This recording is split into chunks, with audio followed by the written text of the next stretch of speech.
नमस्कार दोस्तों, स्वागत है आपका पीवाईक्यू वाला में। दोस्तों, अगर आप रेलवे ग्रुप डी की परीक्षा देने जा रहे हैं, तो यह वीडियो आपके लिए है। आज के वीडियो में हम देखेंगे 17 अगस्त 2022 को आयोजित परीक्षा के सभी 100 प्रश्न और उनके सटीक जवाब। तो दोस्तों, बिना किसी देरी के शुरू करते हैं आज का वीडियो और देखते हैं अपना पहला प्रश्न। पहला प्रश्न है, किसी पदार्थ की प्रतिरोधकता इनमें से किस कारक पर निर्भर करती है? तो दोस्तों, यहाँ पर सही जवाब था ऑप्शन नंबर 2, तापमान। क्वेश्चन नंबर 2, निम्नलिखित में से कौन सी विद्युत ऊर्जा की वाणिज्यिक इकाई है? सही जवाब हो जाएगा ऑप्शन नंबर 3, किलोवाट घंटा। Question number 3, guard cells are involve in the process of. तो दोस्तों, यहाँ पूछा गया है जो गार्ड सेल होती है यानी रक्षक कोशिकाएं होती हैं, वो क्या कार्य करती हैं? सही जवाब हो जाएगा ऑप्शन नंबर 1, ट्रांसपिरेशन। इसका मतलब होता है वाष्प का उत्सर्जन। क्वेश्चन नंबर 4, निम्नलिखित में से किस विशेषता के अनुसार भारत की जनता की अपने प्रतिनिधियों के निर्वाचन में प्रत्यक्ष भूमिका है? तो दोस्तों, यहां पर सही जवाब हो जाएगा ऑप्शन नंबर 2, सरकार का संसदीय स्वरूप। क्वेश्चन नंबर 5, कार के रियर व्यू दर्पण के रूप में प्रयुक्त एक उत्तल दर्पण की फोकस दूरी 2 मीटर है। यदि कोई बस दर्पण से 3 मीटर की दूरी पर स्थित है, तो उसका प्रतिबिंब कहां बनेगा? तो इसका दोस्तों सही जवाब हो जाएगा ऑप्शन नंबर 3, दर्पण के पीछे 1.2 मीटर की दूरी पर। क्वेश्चन नंबर 6, द्विघात समीकरण 4x square plus 7x minus 21 is equal to 0 के मूलों का योग क्या होगा? तो दोस्तों, यहां पर सही जवाब हो जाएगा ऑप्शन नंबर 3, माइनस 7/4। तो दोस्तों, इसमें जो रीजनिंग और मैथमेटिक्स के क्वेश्चन मिलेंगी, उनको आपको खुद से सॉल्व करना है। मैं यहाँ पर आपको क्वेश्चन और उनका जो सही जवाब है वो आपको बताता चलूंगा। आपको खुद से इन क्वेश्चंस की प्रैक्टिस करनी है और अपने सही जवाब को इस आंसर की में दिए गए जवाब से मैच करना है। क्वेश्चन नंबर 7, उस अक्षरांकित समूह का चयन कीजिए जो दी गई श्रृंखला में प्रश्न चिन्ह के स्थान पर आकर श्रृंखला को तार्किक रूप से पूर्ण करेगा। तो दोस्तों, यहाँ पर एक सीरीज दी गई है, इसको आप देखेंगे और इसमें क्या लॉजिक लग रहा है वो आपको देखना है। यहाँ पर इसका सही जवाब हो जाएगा ऑप्शन नंबर 4, 15, JWL और 16। क्वेश्चन नंबर 8, 0.16 और 6 के ऊपर है बार दोस्तों, प्लस 0.15, 5 के ऊपर बार का सिंबल है, माइनस 0.13 और 3 के ऊपर भी दोस्तों यहाँ पर बार का सिंबल है। तो दोस्तों, ये जो बार का सिंबल होता है इसका अर्थ होता है कि जिस भी अंक के ऊपर ये बार का सिंबल है वह अंक उसमें अनंत टाइम है। उदाहरण के लिए दोस्तों, जैसे कि यहाँ पर 0.16 लिखा हुआ है, तो इसका अर्थ ये है कि जो 6 है वो अनंत बार है, इसको हम कितनी बार भी लिख सकते हैं डेसिबल के बाद में। तो दोस्तों, यहाँ पर हमारा सही जवाब हो जाएगा ऑप्शन नंबर 2, 17/90। क्वेश्चन नंबर 9, शीत ऋतु में अंतः उष्ण कटिबंधीय अभिसरण क्षेत्र यानी ITCZ की दिशा क्या होती है? सही जवाब हो जाएगा दोस्तों ऑप्शन नंबर 2, दक्षिण की ओर।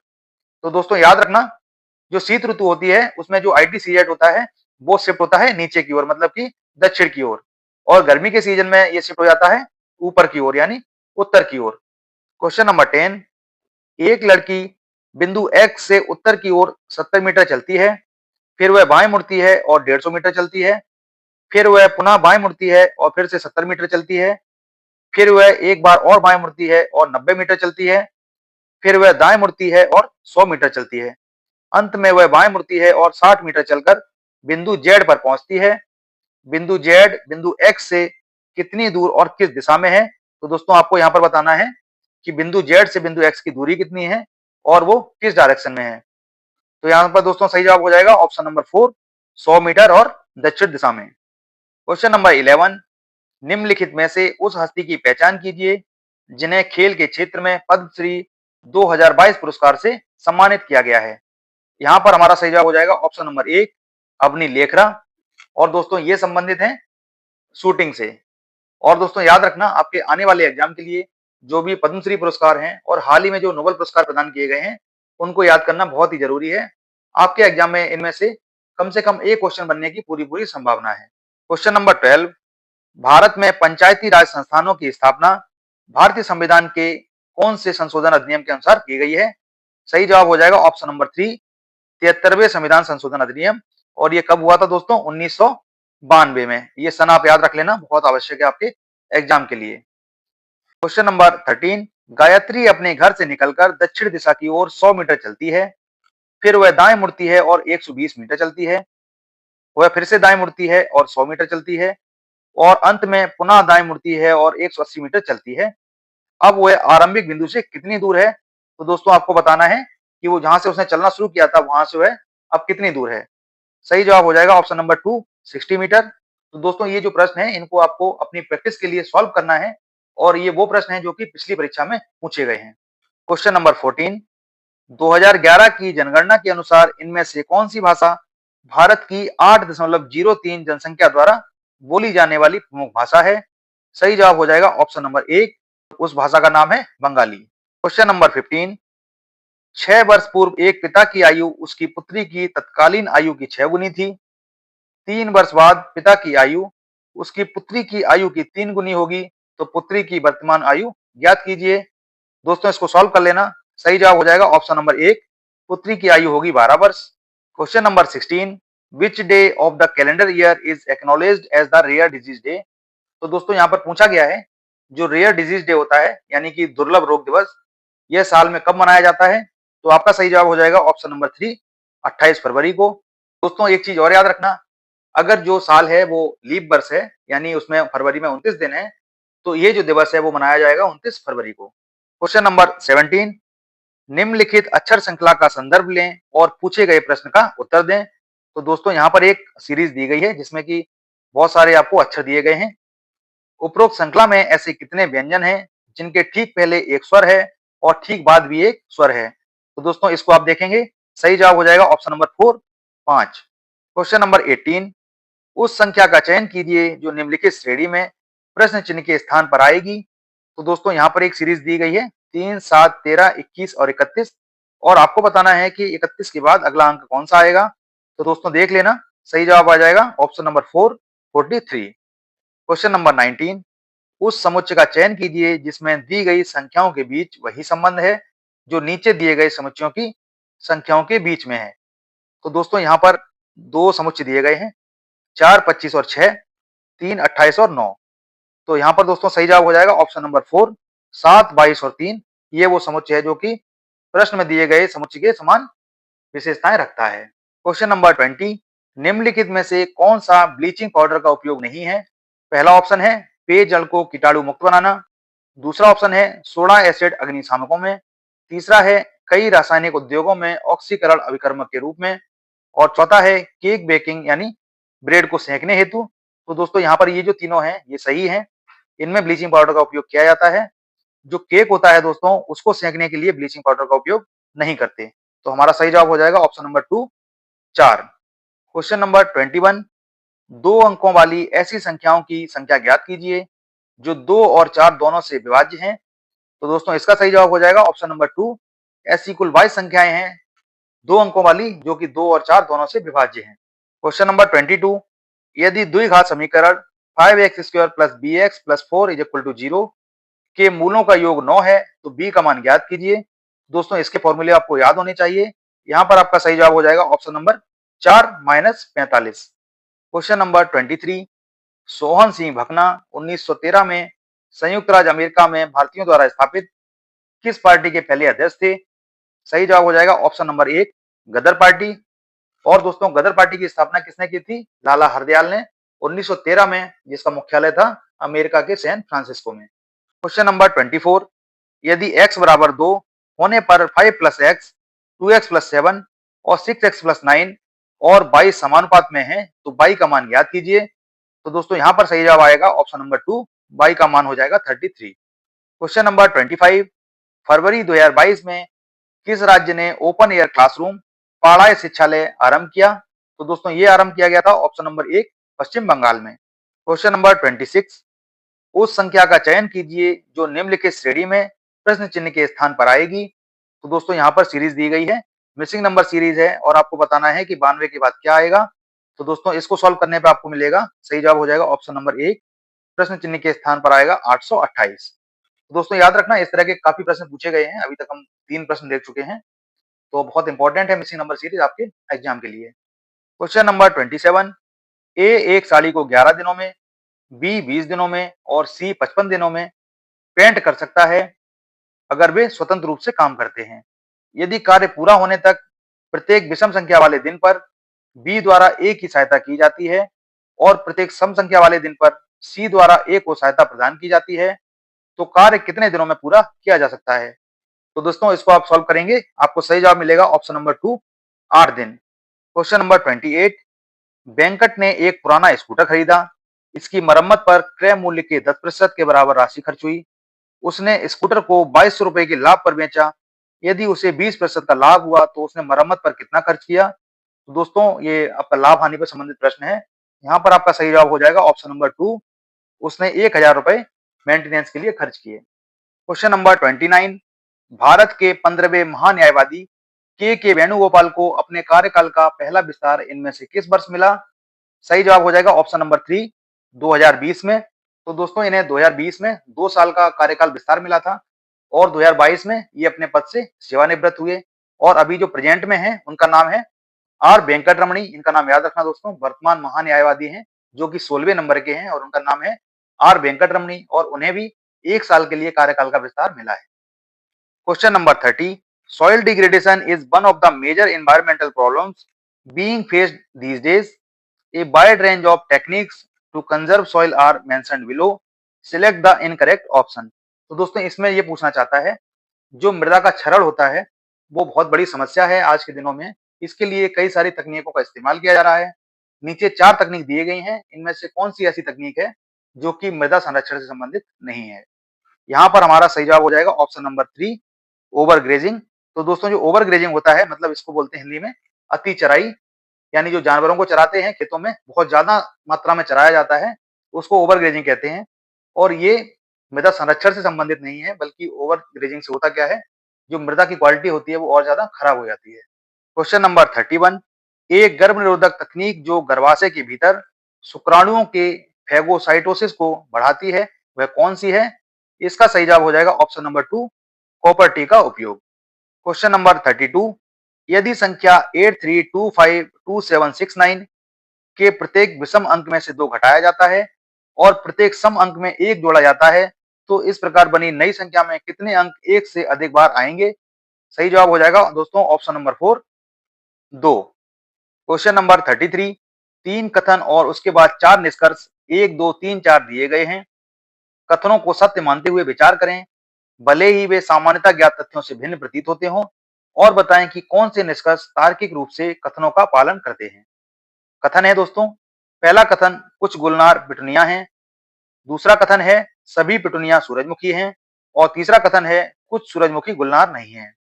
और यहाँ पर निष्कर्ष है दोस्तों, कुछ सूरजमुखी गुलनार हैं, सभी गुलनार सूरजमुखी हैं, सभी पिटूनिया गुलनार हैं और कोई सूरजमुखी गुलनार नहीं है।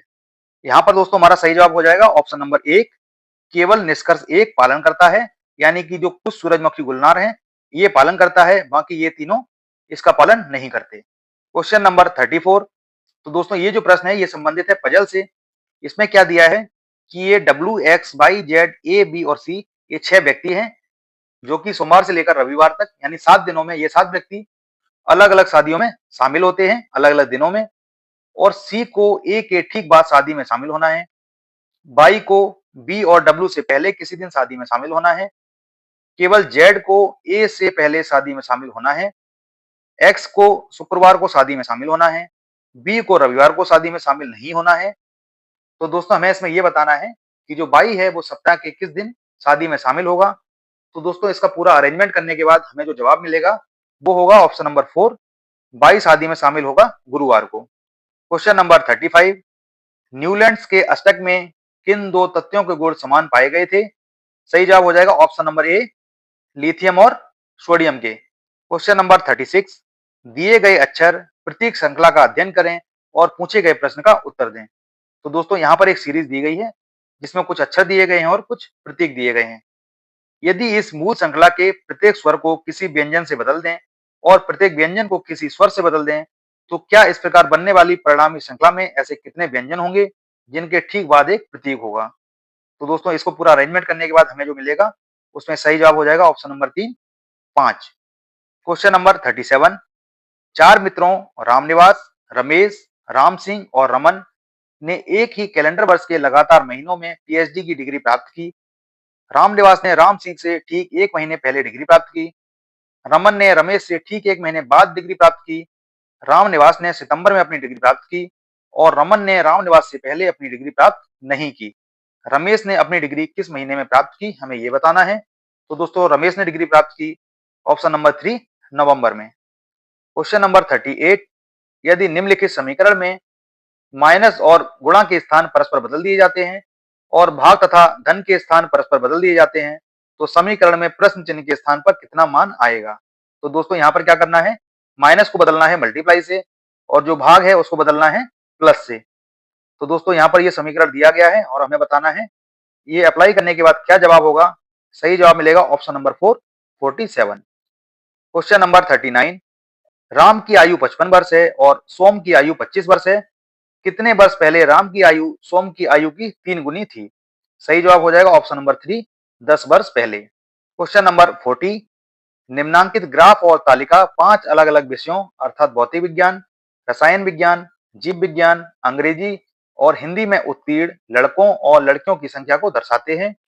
तो दोस्तों ये ग्राफ दिया गया है जिसमें 5 अलग अलग विषयों में लड़के और लड़कियों की संख्या दी गई है जो कि उत्तीर्ण हुए हैं और हमसे पूछा गया है भौतिक विज्ञान, रसायन विज्ञान और जीव विज्ञान में उत्तीर्ण होने वाली लड़कियों का क्रमशः अनुपात कितना है। सही जवाब हो जाएगा option number 1 9:13:11। Question number 41, 18.5 centimetre into 12.5 centimetre into 10 centimetre विमाओं वाले एक घनाभ को सभी तरफ से पेंट किया जाना है। पेंट किए जाने वाले भाग का क्षेत्रफल ज्ञात कीजिए। तो दोस्तों यहाँ पर घनाभ के क्षेत्रफल का सूत्र लगेगा और हमारा सही जवाब निकलेगा option number 3 1082.5 square centimetre. Question number 42, निम्न में से किस जीव में लिंग का निर्धारण आनुवांशिक रूप से नहीं होता है। सही जवाब हो जाएगा ऑप्शन नंबर 1 घोंघा में। क्वेश्चन नंबर 43, उपनिषद शब्द में उप शब्द क्या दर्शाता है। सही जवाब हो जाएगा ऑप्शन नंबर 2 निकटता। क्वेश्चन नंबर 44 जो कि संबंधित है दोस्तों सीटिंग अरेंजमेंट से। 8 मित्र A B C D E F G H एक वर्गाकार मेज के चारों ओर मेज के केंद्र की ओर मुख करके बैठे हैं। उनमें से 4 मित्र मेज के कोनों पर बैठे हैं जबकि अन्य 4 मित्र मेज की भुजाओं के ठीक मध्य में बैठे हैं। ए और सी दोनों सम्मुख कोनों पर बैठे हैं। एफ और डी सम्मुख कोनों पर बैठे हैं। केवल जी ए और एफ के बीच में है। केवल बी ए और डी के बीच में है। जो एच है वो सी के बाईं ओर ठीक बगल में है। जी एफ के दाईं ओर ठीक बगल में है और जो ई है वो एच के दाएं दूसरे स्थान पर है। डी है वो सी के बाईं ओर दूसरे स्थान पर है। इसके अलावा डी ई के बाईं ओर तीसरे स्थान पर है। बी के बाईं ओर दूसरे स्थान पर कौन बैठा है यह हमें बताना है। तो हमारा सही जवाब हो जाएगा बी के बाईं ओर दूसरे स्थान पर बैठा है ऑप्शन नंबर 2 जी। क्वेश्चन नंबर 45, एक निश्चित कूट भाषा में ट्राई को 63 लिखा जाता है, नॉट को 49 लिखा जाता है। तो उसी कूट भाषा में डी यू जी यानी डग को किस प्रकार लिखा जाएगा। तो दोस्तों डग को लिखा जाएगा संख्या 32 से। Question number 46, which of the following is not a direct tax in India. यानी कि इनमें से कौन सा टैक्स, ये जो ऑप्शंस दिए गए हैं इनमें से कौन सा डायरेक्ट टैक्स यानी प्रत्यक्ष कर नहीं है। सही जवाब हो जाएगा ऑप्शन नंबर 2 एक्साइज टैक्स। इसके अलावा income tax, capital gain tax और जो कॉर्पोरेट टैक्स है वो इंडिविजुअल व्यक्ति पर लगाया जाता है। क्वेश्चन नंबर 47, अमित के पुत्र का जन्म 10 जनवरी 2012 को हुआ था। उसका जन्म सप्ताह के किस दिन हुआ। सही जवाब हो जाएगा ऑप्शन नंबर 2 10 जनवरी 2012 को था मंगलवार। क्वेश्चन नंबर 48, प्रत्येक 14 सेंटीमीटर लंबी भुजा वाले एक समबाहु त्रिभुज का क्षेत्रफल ज्ञात कीजिए। सही जवाब हो जाएगा option number 3 49√3 square centimetre. Question number 49, दो संख्याओं का महत्तम समापवर्तक यानी एचसीएफ 7 है और उनका लघुत्तम समापवर्तक यानी एलसीएम 434 है। यदि इनमें से एक संख्या 34 है तो दूसरी संख्या ज्ञात कीजिए। तो दोस्तों दूसरी संख्या हो जाएगी ऑप्शन नंबर 3 217। क्वेश्चन नंबर 50, एक दुकानदार किसी पुस्तक को 14% की हानि पर बेचता है। यदि विक्रय मूल्य में 100 रुपए की वृद्धि होती तो उसे 6% का लाभ होता। पुस्तक का क्रय मूल्य कितना था। सही जवाब हो जाएगा ऑप्शन नंबर 1 पुस्तक का क्रय मूल्य था 500 रुपए। क्वेश्चन नंबर 51, एक प्रकाश किरण दो माध्यमों को पृथक करने वाले एक इंटरफेस पर उसके अभिलंब के अनुदिश आपतित होती है। आपतित किरण और अपवर्तित किरण के बीच का कोण कितने डिग्री के बराबर होगा। सही जवाब हो जाएगा option number 3 0 degree. Question number 52, यदि प्लस का अर्थ है माइनस, माइनस का अर्थ है डिवाइड, डिवाइड का अर्थ है मल्टीप्लाई और मल्टीप्लाई का अर्थ है प्लस, तो निम्नलिखित समीकरण में प्रश्न चिन्ह के स्थान पर कितना मान आएगा? तो दोस्तों ये समीकरण दिया गया है, यहाँ पर हमें चिन्हों को बदलना है और उसके बाद हमें जवाब देना है कि इसका आंसर कितना होगा। सही जवाब हो जाएगा ऑप्शन नंबर 4, 18। क्वेश्चन नंबर 53, नीचे एक कथन और उसके बाद विकल्पों में 4 निष्कर्ष दिए गए हैं। बताएं कि कौन सा निष्कर्ष दिए गए कथन के आधार पर सत्य है। तो दोस्तों ये कथन दिया गया है, इसको आपको देखना है, जिसमें कि मैथमेटिकल सिंबल्स यूज किए गए हैं, greater than, less than, equal to.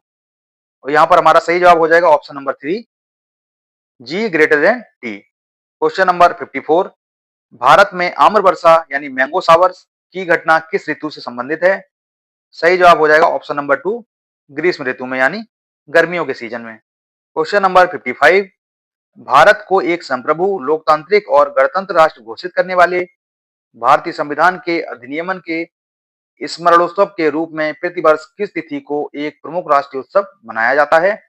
तो दोस्तों ये इतने बड़े क्वेश्चन में सिर्फ ये पूछना चाहता है कि भारत में गणतंत्र दिवस कब मनाया जाता है, और आपको पता होगा। सही जवाब हो जाएगा ऑप्शन नंबर 1, 26 जनवरी को, क्योंकि हमारे देश को गणतंत्र घोषित किया गया था 26 जनवरी 1950 को। Question number 56, steel authority of India का निगमन कब हुआ था? सही जवाब हो जाएगा ऑप्शन नंबर 2, 1973 में। Question number 57, P, Q, R, S और टी एक सीधी पंक्ति में उत्तर दिशा की ओर मुख करके बैठे हैं। एस, पी और आर दोनों के ठीक बगल में बैठा है। जो आर है वो एस और क्यू दोनों के ठीक बगल में बैठा है। क्यू, आर और टी दोनों के ठीक बगल में बैठा है। तो हमें बताना है इनमें से कौन क्यू के ठीक बगल में बैठे हैं। इसका सही जवाब हो जाएगा ऑप्शन नंबर 1, आर और टी, जो कि क्यू इनके बीच में बैठा है और ये दोनों क्यू के बगल में बैठे हैं। क्वेश्चन नंबर 58, निम्न में से कौन सा कथन गलत है? तो दोस्तों ये जो तीनों कथन दिए गए हैं ये पूरी तरह सत्य हैं। जो गलत कथन है वो है ऑप्शन नंबर 4, माइटोकॉन्ड्रिया में ऑक्सीजन की सहायता से एसिटिक अम्ल का विघटन होता है। ये जो कथन है ये गलत है। और दोस्तों माइटोकॉन्ड्रिया से जुड़े 3 फैक्ट याद रखना। पहला, माइटोकॉन्ड्रिया को कोशिका का पावर हाउस कहते हैं। दूसरा, जो श्वसन की प्रक्रिया होती है कोशिका में वो कहाँ संपन्न होती है? माइटोकॉन्ड्रिया में। और साथ ही साथ माइटोकॉन्ड्रिया में डीएनए पाया जाता है। क्वेश्चन नंबर 59, गोसी खुर्द राष्ट्रीय सिंचाई परियोजना इनमें से किस राज्य से संबंधित है? सही जवाब है ऑप्शन नंबर 2, महाराष्ट्र से। क्वेश्चन नंबर 60, एक कथन और उसके बाद 2 धारणाएं 1 और 2 दी गई हैं। कथन में दी गई जानकारी को सत्य मानते हुए विचार करें और बताएं कि दी गई धारणाओं में से कौन सी कथन में निहित है। कथन है, स्कूलों में ऑनलाइन कक्षाएं शुरू होने के बाद से स्मार्टफोनों और लैपटॉपों की मांग में काफी वृद्धि हुई है। धारणा है, लोग अपने बच्चों को ऑनलाइन कक्षाओं में भाग लेने में सक्षम बनाने के लिए स्मार्टफोन और लैपटॉप खरीद रहे हैं। दूसरी धारणा है दोस्तों, ऑनलाइन कक्षाओं में भाग लेने के लिए डेस्कटॉप कंप्यूटरों का उपयोग नहीं किया जा सकता है। तो सही जवाब हो जाएगा ऑप्शन नंबर 3, केवल धारणा 1 निहित है। क्वेश्चन नंबर 61, इस प्रश्न में एक कथन और उसके बाद 2 निष्कर्ष दिए गए हैं। कथन के संबंध में दोनों निष्कर्षों में से कौन से सही हैं? तो जो कथन है दोस्तों वो ये है, यहाँ पर एक सीरीज दी गई है जिसमें कि सिंबल्स यूज किए गए हैं। पहला निष्कर्ष है F इक्वल टू जेड। दूसरा निष्कर्ष है E is greater than B। सही जवाब हो जाएगा ऑप्शन नंबर 2, केवल निष्कर्ष 2 सही है। क्वेश्चन नंबर 62, समूह 16 के निम्न में से किस तत्व में सर्वाधिक अधात्विक गुण होते हैं? सही जवाब हो जाएगा ऑप्शन नंबर 4, O यानी ऑक्सीजन में। क्वेश्चन नंबर 63, नीचे दी गई आकृति में रेखा L और M के समानांतर है, तो 2x प्लस y का मान याद कीजिए। तो दोस्तों जब इसको सॉल्व करेंगे हमें जवाब मिलेगा option number A, 270 degree. Question number 64, इनमें से किसे पैराशूटिंग में उनकी उत्कृष्ट उपलब्धियों के लिए मेजर ध्यानचंद खेल रत्न पुरस्कार 2021 से सम्मानित किया गया था? सही जवाब हो जाएगा ऑप्शन नंबर 2, 2021 में ये मिला था दोस्तों मनीष नरवाल जी को।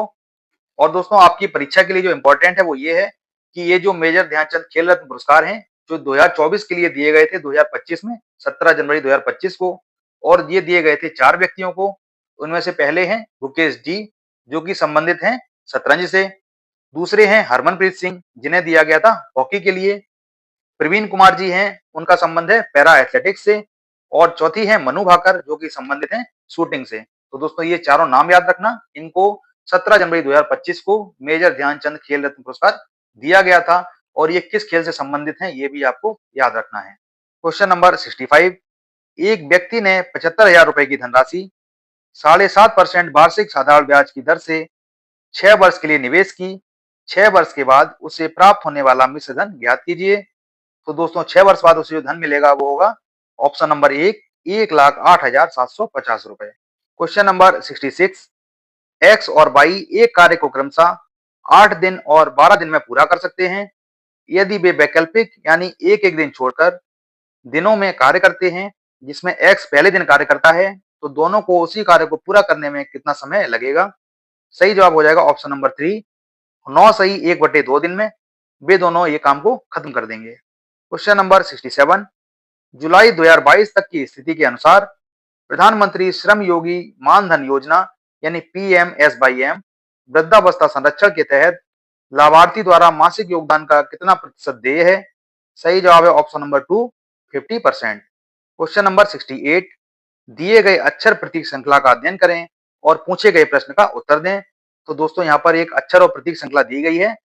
ऐसे कितने प्रतीक हैं जिनके ठीक बाद एक व्यंजन है और ठीक पहले एक स्वर है, ये हमें बताना है। सही जवाब हो जाएगा ऑप्शन नंबर 3, 3। क्वेश्चन नंबर 69, निम्नलिखित में से कौन सी मानव कोशिका अपने आकार को बदलने की क्षमता रखती है? सही जवाब है ऑप्शन नंबर 3, WBC यानी श्वेत रक्त कोशिकाएं। और दोस्तों याद रखना, ये जो श्वेत रक्त कोशिकाएं होती हैं, इन्हें मानव शरीर के सैनिक के रूप में जाना जाता है, क्योंकि ये क्या करती हैं? संक्रमण से हमारे शरीर की रक्षा करती हैं और एंटीबॉडी का उत्पादन करती हैं।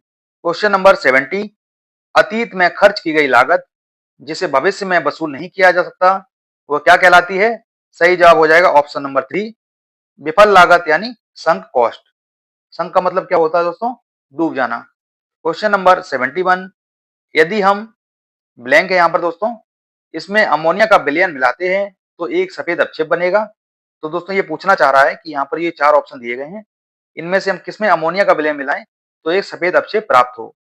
सही जवाब हो जाएगा ऑप्शन नंबर 1, AlCl3 विलयन यानी एल्यूमिनियम क्लोराइड का जो विलयन होगा उसमें अगर हम अमोनिया मिला दें तो हमें एक सफेद अपक्षेप मिल जाएगा।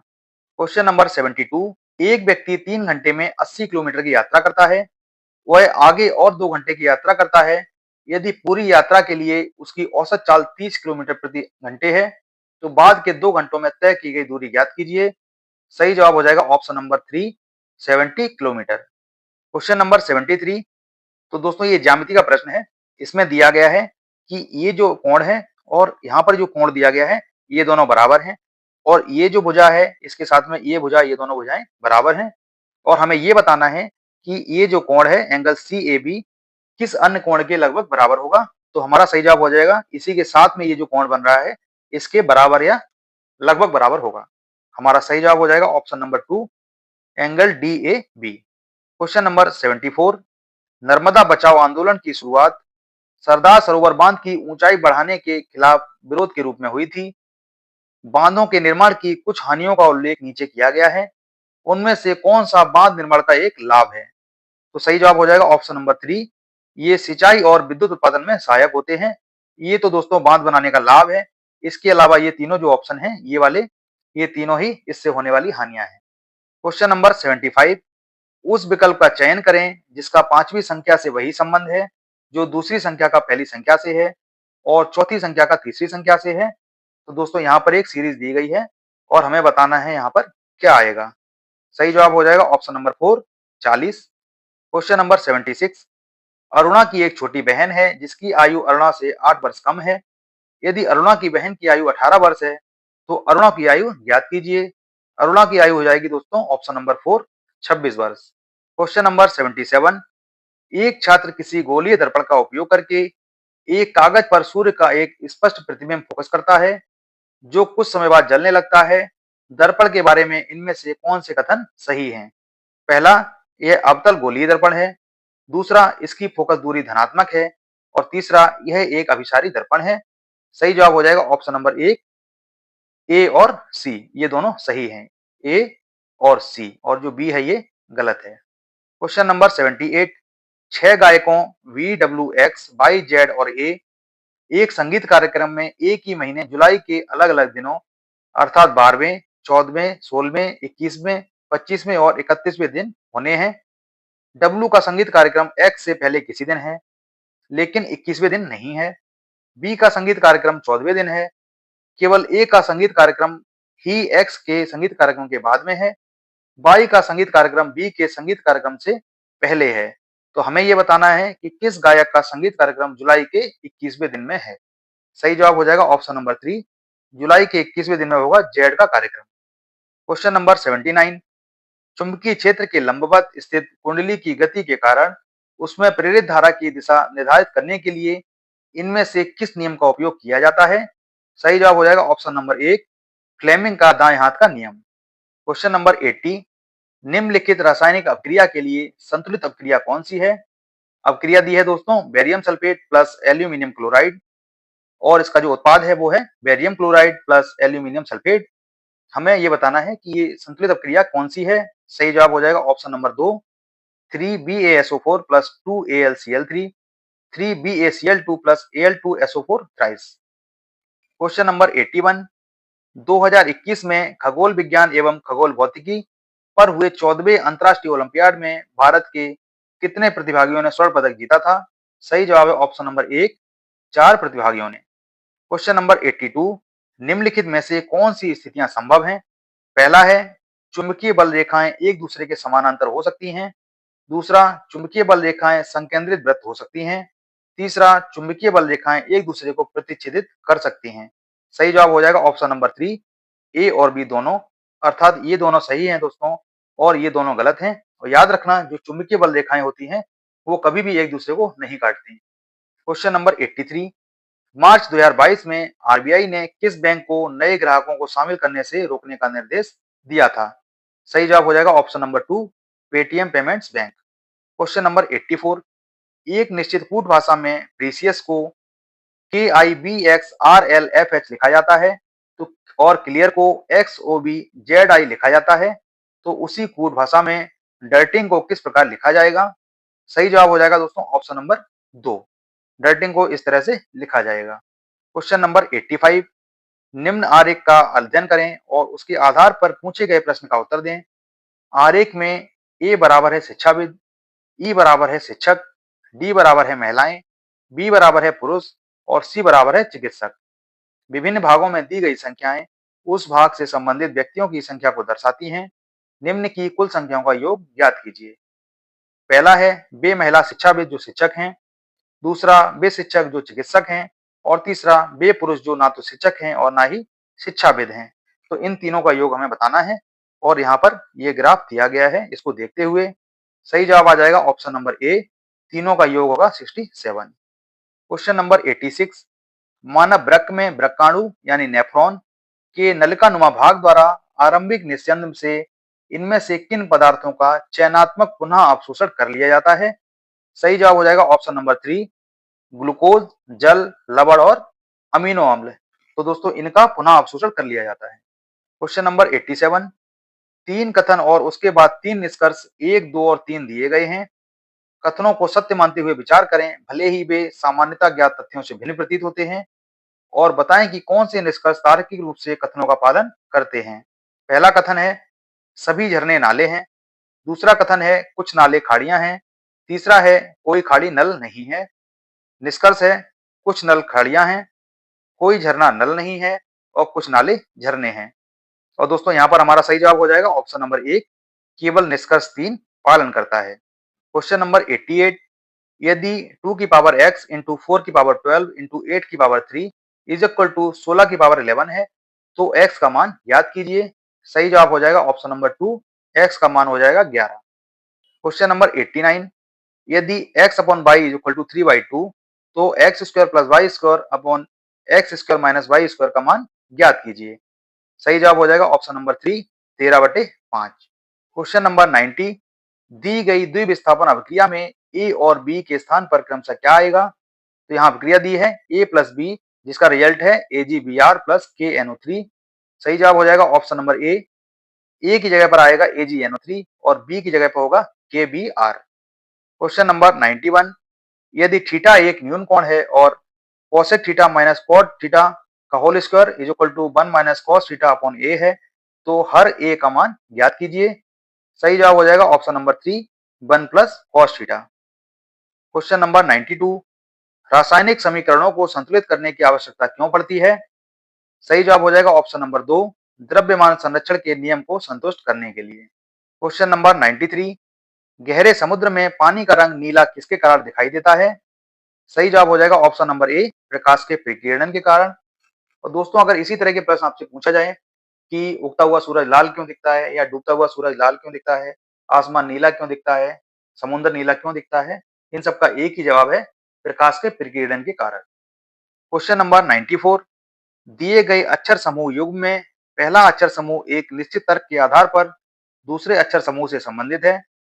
दिए गए युग्मों का ध्यानपूर्वक अध्ययन करें और दिए गए विकल्पों में से उस युग्म का चयन करें जो समान तर्क का पालन करता है। तो दोस्तों यहाँ पर टॉर्पीडो को लिखा गया है कुछ इस तरह से, फ्लिकर को लिखा गया है इस तरह से। हमें ये बताना है कि ये चारों ऑप्शन हैं, इनमें से कौन सा इन तर्कों का पालन करता है। सही जवाब हो जाएगा ऑप्शन नंबर 2, पर्टेन को लिखा गया है इस तरह से, जो कि प्रश्न में दिए गए तर्कों से संबंधित है। क्वेश्चन नंबर 95, शांति और कीर्ति की वर्तमान आयु का अनुपात 7:3 है।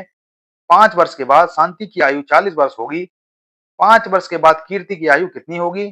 सही जवाब हो जाएगा ऑप्शन नंबर 1, कीर्ति की आयु हो जाएगी 5 वर्ष बाद 20 वर्ष। क्वेश्चन नंबर 96, दो तार ए और बी एक ही पदार्थ से निर्मित हैं। उनकी लंबाइयां समान हैं किंतु अनुप्रस्थ काट के क्षेत्रफल भिन्न भिन्न है। यदि तार ए का प्रतिरोध तार बी के प्रतिरोध के 16 गुने के बराबर है तो तार ए और तार बी के अनुप्रस्थ काट के क्षेत्रफलों का अनुपात क्या होगा? सही जवाब हो जाएगा ऑप्शन नंबर 3, 1:16। क्वेश्चन नंबर 97, निम्नांकित ग्राफ का ध्यानपूर्वक अध्ययन कीजिए और उसके आधार पर पूछे गए प्रश्न का उत्तर दीजिए। तो दोस्तों ये ग्राफ दिया गया है, इसको आपको देखना है और यहाँ पर इसकी इंस्ट्रक्शंस दी गई हैं, ये भी आपको पढ़ना है। हमसे पूछा गया है कि कंपनी ए के लिए 2015 से 2016 तक उत्पादन में लगभग कितने प्रतिशत की कमी हुई है, ये हमें बताना है। और यहाँ पर हमारा सही जवाब हो जाएगा ऑप्शन नंबर 4, 20% की कमी। क्वेश्चन नंबर 98, एक व्यक्ति 100 मिनट तक 20 मीटर प्रति मिनट की चाल से चलता है और 50 मिनट तक 70 मीटर प्रति मिनट की चाल से चलता है, तो उसकी औसत चाल याद कीजिए। सही जवाब हो जाएगा ऑप्शन नंबर 3, 110/3 मीटर प्रति मिनट, ये इसका सही जवाब होगा। क्वेश्चन नंबर 99, यदि ए अनुपात बी बराबर होगा 2:3 और बी अनुपात सी बराबर है 3:4 के, तो ए अनुपात बी अनुपात सी का मान ज्ञात कीजिए। सही जवाब हो जाएगा ऑप्शन नंबर 4, 2:3:4। क्वेश्चन नंबर 100, निम्न धातुओं को अभिक्रियाशीलता के अनुसार अवरोही क्रम में व्यवस्थित कीजिए। तो दोस्तों यहाँ पर ये कुछ धातुएं दी गई हैं और हमें इन्हें इनकी क्रियाशीलता के अनुसार घटते क्रम में व्यवस्थित करना है। सही जवाब हो जाएगा ऑप्शन नंबर 3, के, उसके बाद Na, फिर जिंक, फिर कॉपर, फिर पारा और उसके बाद सिल्वर। तो दोस्तों यह था हमारा आज का वीडियो, जिसमें हमने देखे 2022 में आयोजित रेलवे ग्रुप डी की परीक्षा के 17 अगस्त 2022 के पेपर को, इसके सभी 100 प्रश्न और उनके जवाब। दोस्तों इन प्रश्नों को आपको उपलब्ध कराने का जो मुख्य कारण है वो ये है कि आप ये समझ सकें कि जो प्रश्न पूछे जा रहे हैं वो किस स्तर के हैं और किस सेक्शन से किस प्रकार के प्रश्न पूछे जाते हैं। इनमें से आपको मैथ और रीजनिंग के प्रश्न खुद ही सॉल्व करना होता है और अपने जवाबों को क्रॉस चेक करना होता है। दोस्तों आप कमेंट बॉक्स में बताएं कि आपको ये वीडियो कैसा लगा और अगर वीडियो अच्छा लगा हो तो वीडियो को लाइक करें। साथ ही साथ हमसे जुड़ने के लिए हमारे चैनल को सब्सक्राइब करें। मिलेंगे अगले वीडियो में, तब तक के लिए जय हिंद, जय भारत।